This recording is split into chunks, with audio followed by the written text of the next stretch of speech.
Are you struggling with your size? That hidden anxiety could be destroying you. Nearly half of all men feel insecure about their size. But did you know? Only 15% of women actually care about it. That means millions of men are suffering in silence over something that matters far less than they believe. Hello everyone, I'm so glad you're here today. If you've ever felt that nagging voice of doubt in the back of your mind, wondering if you measure up, then this conversation is truly for you. What's even more surprising, 14% of men who are actually above average still wish they were bigger. Think about that for a moment.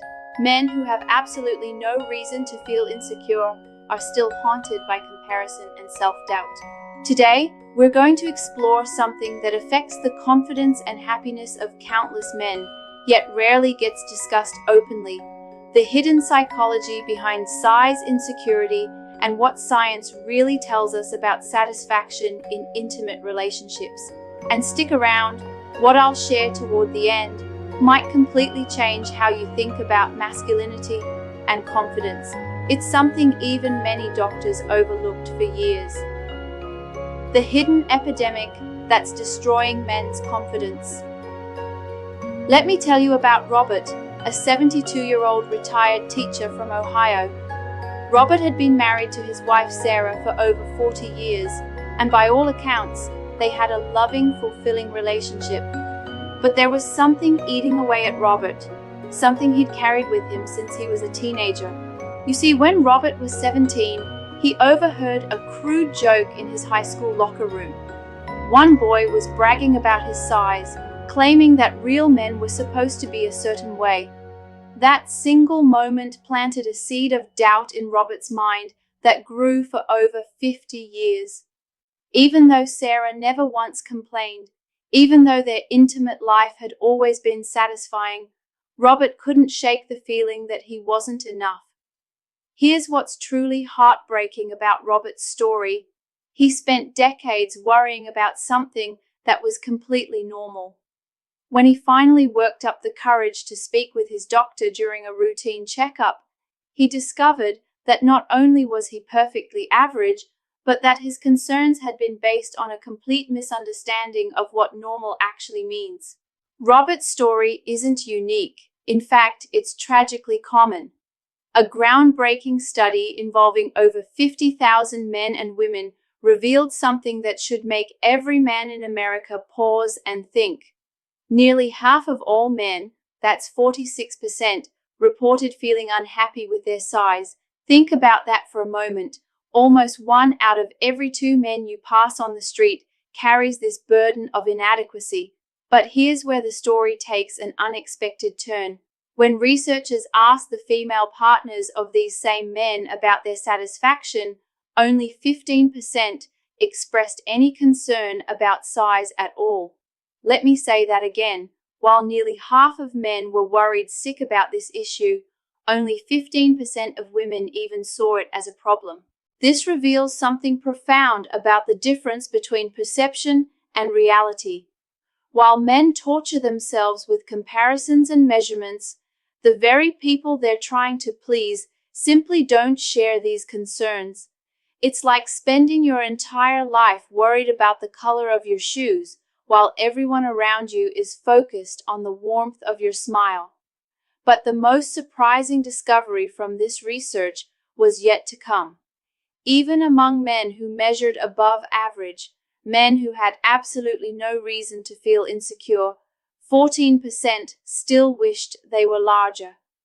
Think about the psychological weight of that statistic. These are men who, by any objective measure, should feel confident, yet they're still haunted by doubt.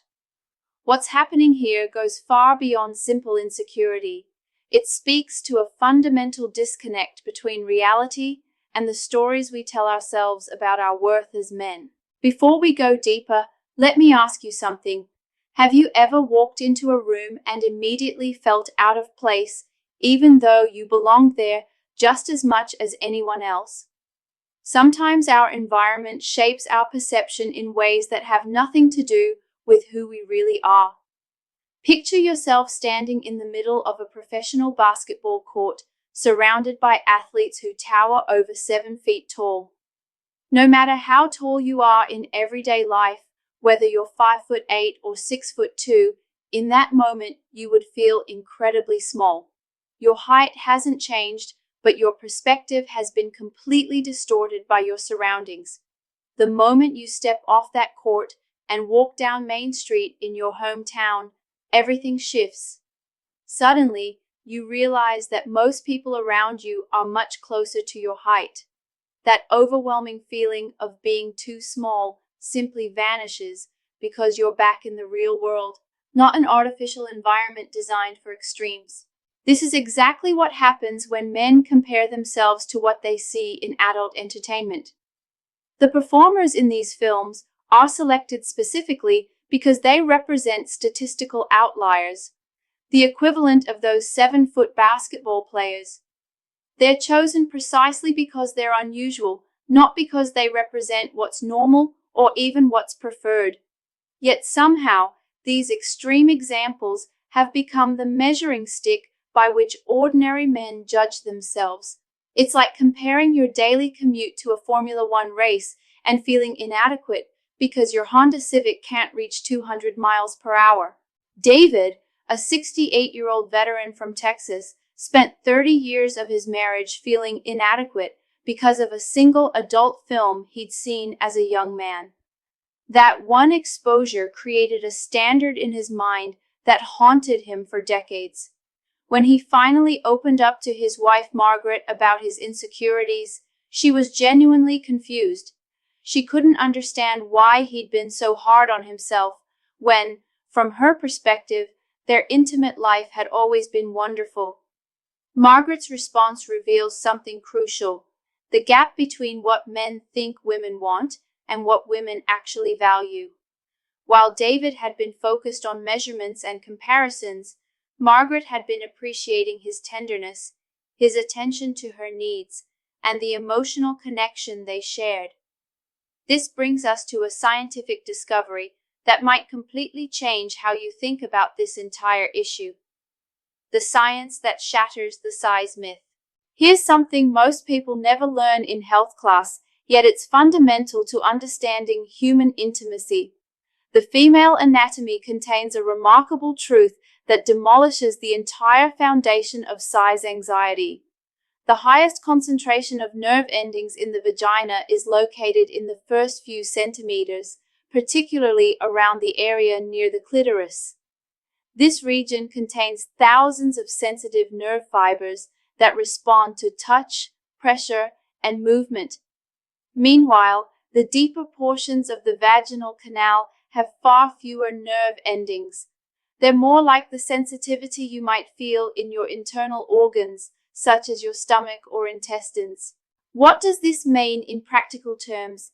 It means that beyond a certain point, additional size doesn't translate to additional pleasure the way most men assume it does. The most sensitive and pleasurable zone is easily accessible regardless of size, which explains why the vast majority of women simply don't share men's preoccupation with measurements. To put this in perspective, consider this thought-provoking question: if size were truly the ultimate factor in satisfaction, how would we explain the high levels of fulfillment reported in relationships where size isn't a factor at all?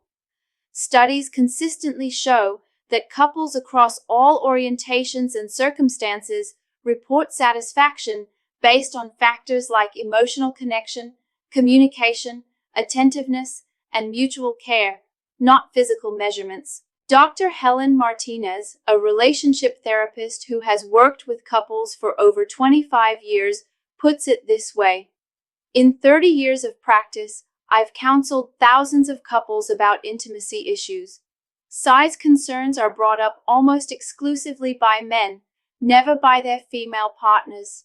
Women talk about feeling desired, feeling heard, feeling connected. They want partners who pay attention to their needs and respond with care and patience.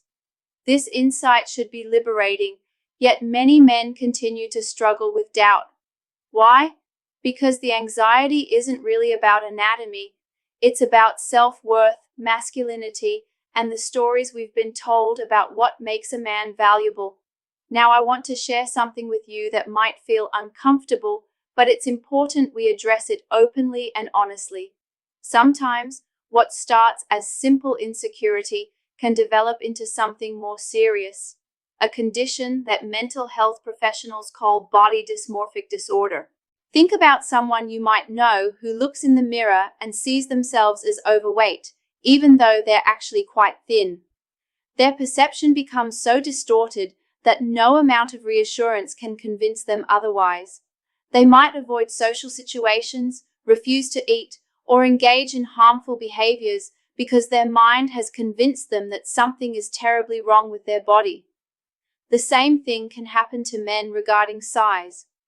Despite being completely normal, sometimes even above average, they become convinced that they're inadequate. This isn't just casual worry or occasional insecurity. This is a persistent, overwhelming belief that interferes with relationships, social situations, and overall quality of life. I knew a man named William, a retired mechanic from Michigan, who stopped going to his local gym because he couldn't bear the thought of changing clothes in the locker room. He avoided intimate moments with his wife of 30 years because he was convinced she would be disappointed. He even declined a family vacation to Florida because it involved swimming and he couldn't face wearing swim trunks. The tragic irony? William's wife had no idea why he'd become so distant and self-conscious. From her perspective, nothing had changed about the man she'd loved and been attracted to for 3 decades. William was fighting a battle against an enemy that existed only in his mind, but the pain and isolation were completely real. This is why understanding the difference between normal insecurity and deeper psychological distress is so important. If you find yourself avoiding intimate situations, declining social activities, or feeling overwhelmed by thoughts about your body, it might be time to speak with a counselor who specializes in men's health issues. But for most men, the solution isn't therapy, it's education, perspective, and a fundamental shift in how we define masculinity and self-worth. Let's talk about facts for a moment, because accurate information is one of the most powerful tools for overcoming anxiety and insecurity. Over the years, multiple scientific studies have measured thousands of men to determine what's actually normal rather than relying on estimates or self-reporting. One of the most comprehensive studies examined over 15,000 men from around the world, measuring them in clinical settings to ensure accuracy. The results provide a clear picture of reality that contradicts many of the myths floating around. The global average for erect length is 13.1 centimeters, which translates to about 5.2 inches. For circumference, the average is approximately 11.7 centimeters, or about 4.6 inches. Some studies suggest slightly higher averages, around 14 centimeters in length, but the differences are minimal. Here's the statistic that should put everything in perspective. Only 0.5% of men, that's 1 in every 200, measure larger than 17.4 centimeters in length, or 14.5 centimeters in circumference. This means that the exaggerated portrayals we see in media represent an extremely small percentage of the population. To understand how rare these measurements are, consider this comparison. Being in the top 0.5% for size is roughly equivalent to being over 6 feet 8 inches tall.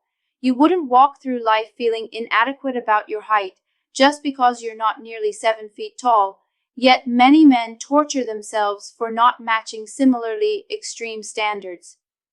These numbers prove that the widespread belief in bigger is better isn't just misleading, it's mathematically impossible for most men to achieve, even if it were actually important, which, as we've discussed, it largely isn't. But perhaps the most important insight from this research isn't about the numbers themselves.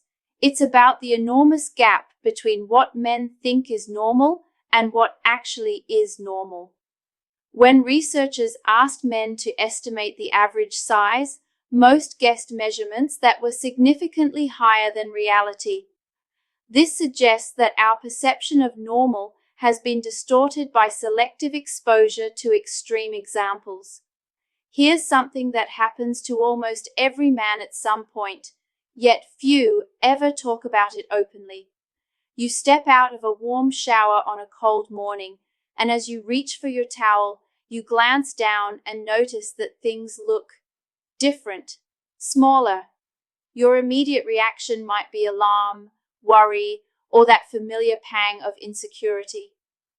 But let me explain what's actually happening in that moment, because understanding this simple biological process can free you from years of unnecessary anxiety. Your body contains a small muscle called the dartos muscle that surrounds the penis and scrotum. When exposed to cold temperatures, stress, or even anxiety, this muscle contracts automatically, drawing everything closer to your body for warmth and protection. It's the same reflex that causes your muscles to tense up when you're cold or nervous. This contraction can make the flaccid penis appear significantly smaller than usual, sometimes dramatically so. For some men, this natural response is more pronounced than others, leading to what appears to be substantial variation in size throughout the day. Here's the crucial point. This temporary change has absolutely no bearing on erect size, function, or anything else that matters for intimacy or health. When aroused, these differences typically disappear entirely. Yet for many men, that moment of seeing themselves in what appears to be a diminished state becomes a source of lasting insecurity. I think about Thomas, a retired postal worker from Pennsylvania, who told me that one glance in a mirror after a cold shower when he was 25 years old shaped his self-image for the next 40 years. That single moment made him believe he was inadequate, even though his wife never expressed anything but satisfaction and love. The tragedy is that Thomas spent decades worrying about a completely normal biological response that had no impact on his worth as a man, a husband, or a lover. Understanding how his body worked could have saved him years of unnecessary suffering. This is why education matters so much. When we understand our bodies, how they respond to temperature, stress, and different situations, we can recognize normal variations without attaching dramatic meaning to them. Let me ask you something personal. When you think about your worth as a man, what comes to mind? Is it your kindness toward others, your ability to provide and protect, your wisdom gained from years of experience, your capacity to love and be loved? Or do you find yourself fixated on measurements and comparisons to unrealistic standards? The truth is, everything that makes you valuable, everything that makes you attractive to a partner and respected by others, has nothing to do with physical measurements. Your character, your emotional maturity, your ability to connect with others, your sense of humor, your life experience, these are the qualities that create lasting attraction and deep satisfaction in relationships. I want to tell you about Eleanor, an 80-year-old widow from Arizona who shared something profound with me. She said, "In 55 years of marriage, I can honestly say that what made my husband attractive wasn't anything physical. It was the way he listened when I spoke, how he made me laugh when I was sad, and how safe I felt in his arms. Physical attraction fades, but the way someone makes you feel lasts forever." Eleanor's words capture something essential about human connection. While men often worry about measuring up physically, what actually creates lasting bonds between people is emotional, mental, and spiritual compatibility. This doesn't mean physical intimacy isn't important. It absolutely is. But the quality of that intimacy depends much more on factors like communication, attentiveness, patience, and emotional connection than on any physical attribute. When partners feel heard, valued, and cared for, when they can communicate openly about their needs and desires, when there's trust and emotional safety, that's when intimacy becomes truly fulfilling for both people involved. Think about the relationships in your life that have brought you the most joy and satisfaction. Were they based on physical measurements, or were they built on mutual respect, shared laughter, common interests, and genuine care for each other's well-being?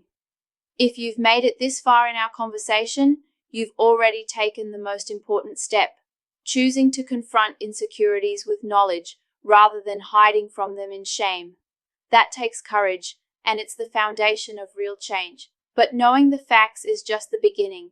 True transformation happens when we internalize these truths and begin to see ourselves through a lens of acceptance rather than criticism. Start by challenging the voice in your head that tells you you're not enough. When that familiar doubt creeps in, remind yourself of what we've learned today.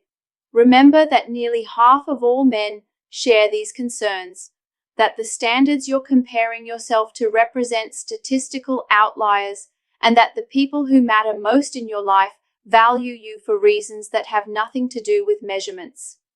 Practice self-compassion. You've been carrying this burden for too long, and it's time to set it down. Speak to yourself with the same kindness you would offer a dear friend facing similar struggles. You wouldn't criticize a friend for being normal, so why do it to yourself? Focus on what you can control and what actually matters.